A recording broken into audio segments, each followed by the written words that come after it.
my first impressions of El Salvador. Now, this has been one of those countries which has just completely blown me away with such an intense amount of culture shock, confusion, happiness, that I just felt like I had to share these thoughts. So I've been here about 4 days now, currently on a sun lounger around a lake next to the Santa Ana volcano. Absolutely beautiful. Anyway, we did the free walking tour in Santa Ana like 2 days ago, and it was just unbelievable. So the first day we arrived, I don't know what it is, like obviously you hear in the media that El Salvador used to be one of the most dangerous countries in the world, and even though we know it's safe now, when we arrived I still had the feeling of unrest basically. It must be implicit bias because that's all I've ever heard in the past. So when we were walking around and I knew nothing about the country before we did this walking tour, I was on edge. I was thinking everyone's staring at me like, oh, you know, like, are we safe? Like, my mind was thinking that as I was walking around.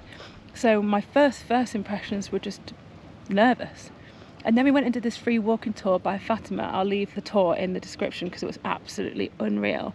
And she explained like the history of everything, and it's only been open for tourists, or safe for tourists, for 2 years now. So I think it was 2022 that the current president now did a mass arrest. Like in the middle of the night, he came round and arrested all of the gang members and put them in that new prison that they built, the biggest prison in the whole of Central America.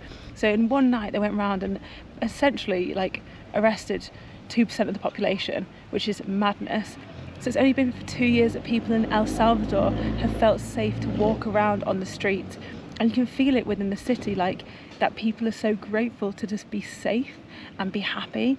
And I think the feeling that I had when I arrived that everyone was staring at me is because they're still not used to like gringos or like tourists walking around, so they are interested in looking at us. After this walking tour and learning all about the history and the awful stories that she had to tell, but also like her view of like just happiness, saying that we're now living through the peak of El Salvador and how happy everyone is to have their streets back, was just so moving to me.